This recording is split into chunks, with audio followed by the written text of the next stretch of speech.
अस्सलामुअलैकुम जी। Hope so you all are fine and doing great. तो आज की वीडियो बहुत इंटरेस्टिंग होने वाली है क्योंकि ये वीडियो उन तमाम लड़कियों के लिए मोटिवेशन है जो कि हाउस वाइफ्स हैं, जॉब पे जाती हैं लेकिन उसके साथ साथ अपनी स्टडीज़ भी कंप्लीट कर रही हैं। जब हम स्टूडेंट्स होते हैं और कोई रिस्पॉन्सिबिलिटी नहीं होती है ना, तो पढ़ाई बहुत अच्छी लगती है और बहुत आसान लगती है और मज़ा भी आता है। So this video is just motivation for those who are dealing with their jobs. फिर चाहे वो 24 आवर्स एज अ मदर की जॉब हो या फिर घर से बाहर 8 आवर्स की जॉब हो और उन्हें रिस्पॉन्सिबिलिटी के साथ साथ पढ़ना भी होता है। The things to remember while doing hard work in your life, please do not forget yourself, because it's okay to have a bad day, it's okay to make mistakes, it's okay to take a break। जब कभी कभी खुद को revive करने के लिए breaks चाहिए हों और बहुत ज़रूरी हों तो ब्रेक्स ले लेनी चाहिए। अच्छा जी, एक बात याद रखने की हम लड़कियों को, हम औरतों की बहुत ज़्यादा ज़रूरत है कि आगे बढ़ने की दौड़ में, चाहे वो स्टडी में है, चाहे वो हाउस वाइफ्स हैं, चाहे वो कोई भी काम कर रही हैं, एक बात याद रखनी है कि आपकी ज़िंदगी की कहानी सिर्फ़ आपको पता है। आगे बढ़ने की दौड़ में आप कितनी मेहनत कर रही हैं, कितनी रातें जाग रही हैं, कौन कौन सी रिस्पॉन्सिबिलिटीज़, कितनी रिस्पॉन्सिबिलिटीज़ एक साथ निभा रही हैं, कोई नहीं जानता, सिर्फ़ आप जानती हैं। इसलिए अपने आप को हमेशा अप्रिशिएट करना है, कभी भी खुद को लेट डाउन नहीं करना है। Please, it's just a request.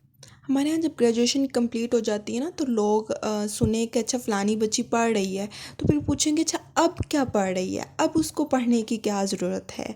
इन सब चीज़ों पे आपने बिल्कुल ध्यान नहीं देना। आपने सिर्फ अपनी स्टडीज़ पे, अपनी प्रोग्रेस पे फोकस करना है कि आप खुद को कितनी प्रोग्रेस दे रहे हैं और किस लेवल तक मेहनत कर रहे हैं। तो जी, मैं थक गई थी और थकने के बाद मेरी ये जो चाय का टाइम है बड़ा इम्पॉर्टेंट है, इसको मैं स्किप नहीं करती क्योंकि आपकी खुद की अंदर की एनर्जी होगी तो ही आप अच्छा पढ़ पाओगे, आप अच्छे से चीज़ों को हैंडल कर सकोगे। और साथ साथ मेरा जो 21 डेज़ का चैलेंज था, जो कि आपने शायद पिछली वीडियो नहीं देखी, अगर नहीं देखी प्लीज़ वॉच इट।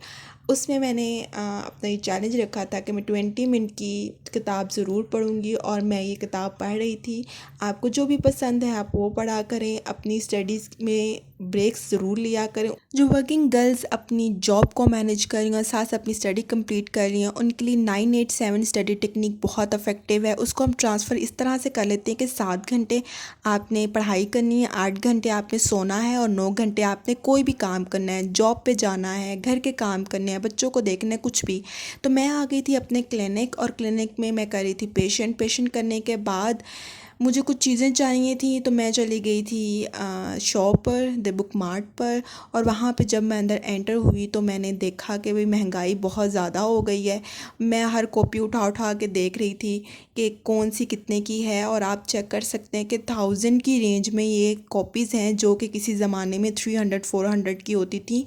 और मैं घर आ गई थी, खाना वगैरह खाकर फ्रेश होने के बाद मैं बैठ गई थी ये कुछ गिफ्ट्स को अनबॉक्स करने के लिए। मैंने सोचा आपके साथ अनबॉक्स करूं।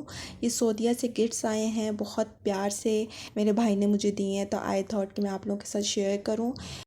ये एक परफ्यूम थी, इसकी सेंट बहुत ही मज़े की थी, मीठी मीठी सी, बहुत ज़्यादा तेज़ नहीं थी और मुझे अच्छी लगी। इसकी पैकेजिंग भी बड़ी नाइस और बड़ी खूबसूरत सी थी। अच्छा जी, जब हम उम्रा पे जाते हैं तो कुछ तबर्रुक जो होता है उसमें खजूर और आब ज़मज़म तो होता ही होता है, प्लस अपने लव वंस को अच्छे तोहफ़े देने में ये बड़ा अच्छा ऑप्शन है कि आप उनको परफ्यूम्स दें, इत्र वगैरह दें, क्योंकि वहाँ की जो सेंट है वो बहुत एक हट के अलग किस्म की है, पाकिस्तान से थोड़ी सी मुख्तलिफ होती है।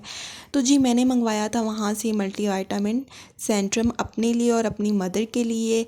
और सुना है कि वहाँ की जो मेडिकेशन है वो बहुत अच्छी होती है, और प्लस साथ में मैंने ये एक जेल मंगवाई थी और ये मेरा भाई खुद से ही ले आया था। वॉच की मुझे एज सच इस तरह की ज़रूरत थी क्योंकि मैं इस तरह की वॉच पहनती नहीं हूँ। मुझे फॉर्मल लुक वाली ज़्यादा अच्छी लगती है, ज़रा इनफॉर्मल सी है, लेकिन ये स्मार्ट वॉच है और मैं यूज़ करूँगी तब मुझे पता लगेगा। और एक छोटा सा क्यूट सा और गिफ्ट था, वो था ये इत्र। इत्र जो पाकिस्तान में मिलते हैं वो बिल्कुल भी ऑथेंटिक और उस तरह से स्ट्रॉन्ग सेंट वाले नहीं होते हैं, लेकिन ये इतनी स्ट्रॉन्ग सेंट थी इसकी कि आप एक दिन लगाओगे तो 5 दिन आपके अंदर से खुशबू आती रहती है, वही धीमी धीमी खूबसूरत सी। और ये एक छोटी सी तस्वीर थी, बहुत अच्छी लगी मुझे, बहुत खूबसूरत। Thank you so much for giving this gift. और जो मोस्ट अवेटेड गिफ्ट था वो था अबाया, क्योंकि मुझे अबाया चाहिए था और मुझे चाहिए भी वहाँ का अबाया था। बहुत अच्छा स्टफ़ है और इसका स्टाइल बहुत यूनिक स्टाइल है, वो जो आम अबाए होते हैं उस तरह का ये अबाया नहीं है, बहुत सिंपल सा, बहुत नाइस कलर है इसका और मुझे बहुत अच्छा लगा ये। Thank you so much for watching the video. Hope so you like it. Please like, share and subscribe the channel.